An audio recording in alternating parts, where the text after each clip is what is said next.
एक बार शैतान ने अल्लाह रब्बुल आलमीन के दरबार में अर्ज किया, ऐ खुदा, मैं तुम्हारी कसम खाकर कह सकता हूँ कि अयूब नबी सिर्फ तुम्हारे द्वारा दी गई धन दौलत और आराम आशाइश की वजह से तुम्हारी इबादत करते हैं। अगर उनकी यह दौलत और सुख शांति खत्म हो जाए तो वह एक दिन भी तुम्हारी इबादत में नहीं लगे रहेंगे। ऐ खुदा, मुझे नबी पर हस्तक्षेप करने की ताकत दे। मैं देखना चाहता हूँ कि तुम्हारा अयूब नबी तुम्हारे प्रति कितना वफादार है। अल्लाह रब्बुल आलमीन ने शैतान को इजाजत दी और कहा, जाओ, तुम्हें नबी पर हस्तक्षेप करने की ताकत दी जाती है, जैसे चाहो नबी को आजमा सकते हो। शैतान अल्लाह ताला की दी हुई ताकत पाकर एक राहगीर का वेश धारण करके हजरत अयूब अलैहिस्सलाम के पास गया। हजरत अयूब अलैहिस्सलाम के पास जाकर उसने अपनी गरीबी जताई और कहा, हुजूर, मुझे कुछ दिन आपके घर रहने की अनुमति दीजिए। हजरत अयूब अलैहिस्सलाम को उस व्यक्ति पर शक हुआ क्योंकि उसके शरीर से एक प्रकार की तीव्र दुर्गंध आ रही थी। तब हजरत अयूब अलैहिस्सलाम ने उसकी अर्ज ठुकरा दी और कहा, मैं तुम्हें कुछ पैसे दे रहा हूँ, तुम कहीं और जाकर रहने का इंतजाम करो। शैतान हजरत अयूब अलैहिस्सलाम के इस व्यवहार से बहुत नाराज हुआ और मायूस होकर वापस चला गया। फिर उसने सोचा कि नबी को नुकसान कैसे पहुंचाया जाए। बहुत सोचने के बाद उसने तय किया कि नबी के फल के बगीचा में आग लगा देगा। जैसा सोचा वैसा किया। एक दिन शैतान ने नबी के फल के बगीचा में जाकर आग लगा दी। शैतान द्वारा लगाई गई आग में कई फल के बगीचा जलकर राख हो गए। बगीचा के कर्मचारी दौड़कर नबी के पास यह खबर देने पहुंचे। उनसे यह समाचार सुनकर हजरत अयूब अलैहिस्सलाम ने कहा, अल्हम्दुलिल्लाह, अल्लाह का दिया हुआ माल अल्लाह ने वापस ले लिया, इसमें मेरे चिंतित होने की कोई वजह नहीं है। शैतान ने जब देखा कि हजरत अयूब अलैहिस्सलाम फल के बगीचा नष्ट होने के बाद भी जरा सा भी विचलित नहीं हुए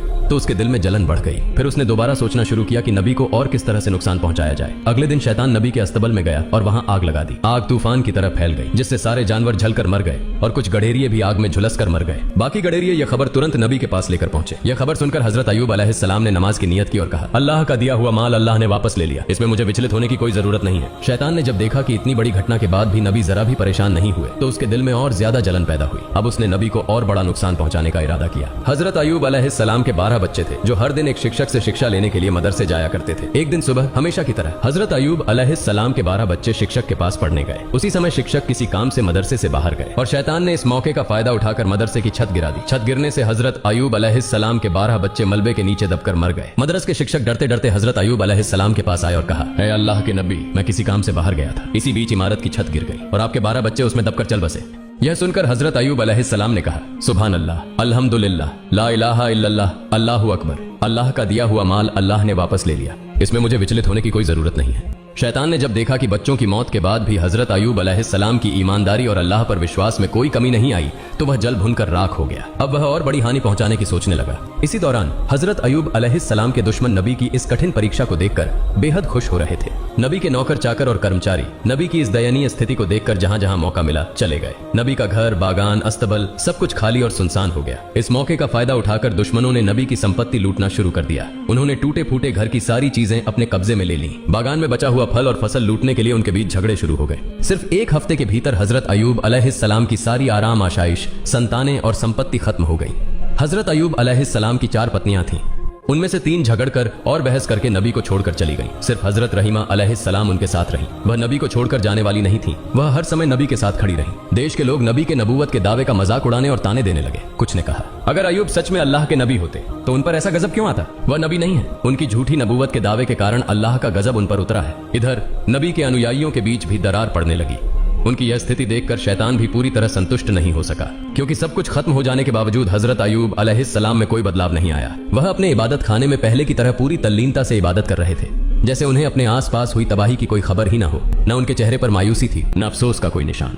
नबी के इबादत खाने के पास से गुजरने वाले लोग उन्हें ताने देते हुए कहने लगे, ए अयूब, तुम नबूवत का दावा करके बर्बाद हो गए। तुम्हारे लिए नबूवत का दावा छोड़ देना ज्यादा बेहतर होता। हम न नबी हैं न गजब का शिकार हुए हैं। लोग और भी कई तरह की ताने और अपमानजनक बातें नबी के खिलाफ कहते रहे, लेकिन हजरत अयूब अलैहिस्सलाम ने इन बातों पर कोई ध्यान नहीं दिया। उन्होंने लोगों के साथ मेलजोल पूरी तरह से खत्म कर दिया और इबादत में डूबे रहे। यह सब देखकर शैतान और ज्यादा बेचैन हो गया। वह और साजिशें रचने के बारे में सोचने लगा। शैतान यह सोचने लगा कि नबी को और अधिक गंभीर नुकसान कैसे पहुंचाया जा सकता है। बहुत सोचने के बाद उसने एक साजिश रची। अपनी योजना के अनुसार वह नबी से मिलने की इच्छा जताकर उनके पास पहुंचा। नबी से मिलते हुए उसने कहा, हुजूर, मैं आपका एक भक्त हूँ, मुझे आपसे कुछ अर्ज करनी है। इस बहाने वह नबी से बात करता रहा और फिर अपना मुंह उनके कान के पास ले जाकर दोनों कानों में फूंक मारकर वहां से चला गया। अगले दिन नबी के शरीर पर फफोलों जैसे फोड़े निकल आए। उनका शरीर दर्द से भर गया और वे बहुत बीमार हो गए। उनकी इबादत में थोड़ी रुकावट आने लगी। हजरत रहीमा अलैहिस्सलाम ने उनकी देखभाल शुरू कर दी। धीरे धीरे वे फोड़े बड़े होकर घाव बन गए। लंबे समय तक इसी स्थिति में रहने के बाद नबी के शरीर में कीड़े पैदा हो गए। कुछ दिनों के बाद इन कीड़ों की संख्या बढ़ने लगी। ये कीड़े नबी के शरीर का मांस और खून खाने लगे।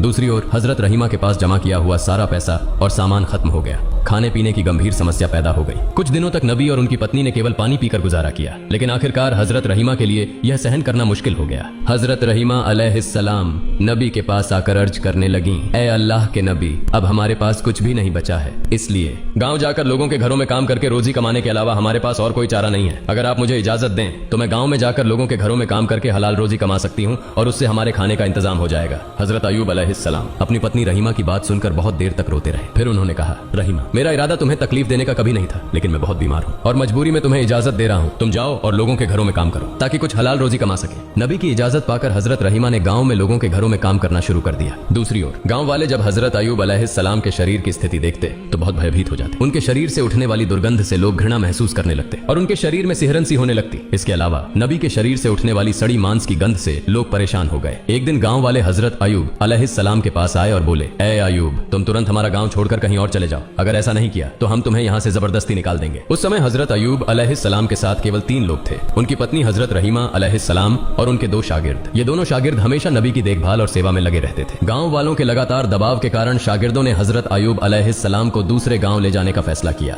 कई घंटे तक सफर करने के बाद वे एक और गांव पहुंचे, लेकिन उस गांव के लोग भी नबी की हालत देखकर घबरा गए और बोले, तुम इसे तुरंत यहाँ से लेकर चले जाओ, नहीं तो हम तुम्हें मारकर यहाँ से भगा देंगे। इस तरह शागिर्दों ने हजरत अयूब अलैहिस्सलाम को 7 अलग अलग गांवों में घुमाया, लेकिन कोई भी गांव उन्हें आश्रय देने को तैयार नहीं हुआ। आखिरकार शागिर्द परेशान हो गए। वे नबी को रास्ते के किनारे कचरा और गंदगी डालने की जगह पर एक पेड़ की छाया के नीचे छोड़कर चले गए। जाने से पहले वे आपस में बातें करने लगे। हजरत अयूब अलैहिस्सलाम अल्लाह के नबी होने के बावजूद इस तरह की मुसीबत में क्यों फंसे? एक शागिर्द ने जवाब दिया, शायद उन्होंने अल्लाह ताला की मर्जी के खिलाफ कुछ किया होगा, नहीं तो ऐसी हालत क्यों होती। दूसरे ने पहले की बात का समर्थन करते हुए कहा, जब नबी अल्लाह के दिए कामों से भटक गए हैं तो अब उनके साथ रहने से हमें कोई फायदा नहीं, चलो हम यहाँ से चले जाते हैं। दोनों इस बात पर सहमत हुए और हजरत अयूब अलैहिस्सलाम को पेड़ के नीचे छोड़कर चले गए। हजरत रहीमा अलैहिस्सलाम हजरत अयूब अलैहिस्सलाम को छोड़कर जाने वाली महिलाओं में से नहीं थी। वे हमेशा नबी की सेवा में व्यस्त रहती थीं। दिन के कुछ समय में वह लोगों के घरों में नौकरानी का काम करती और जो थोड़ा बहुत कमा पाती उससे अपने पति के लिए दवा और भोजन का इंतजाम करती थीं। इस तरह समय बीतता रहा। हजरत अयूब अलैहिस्सलाम के शरीर से कभी कुछ कीड़े मर जाते तो कभी नए कीड़े पैदा हो जाते। उनके शरीर पर कीड़ों की संख्या लगातार बढ़ती ही जा रही थी।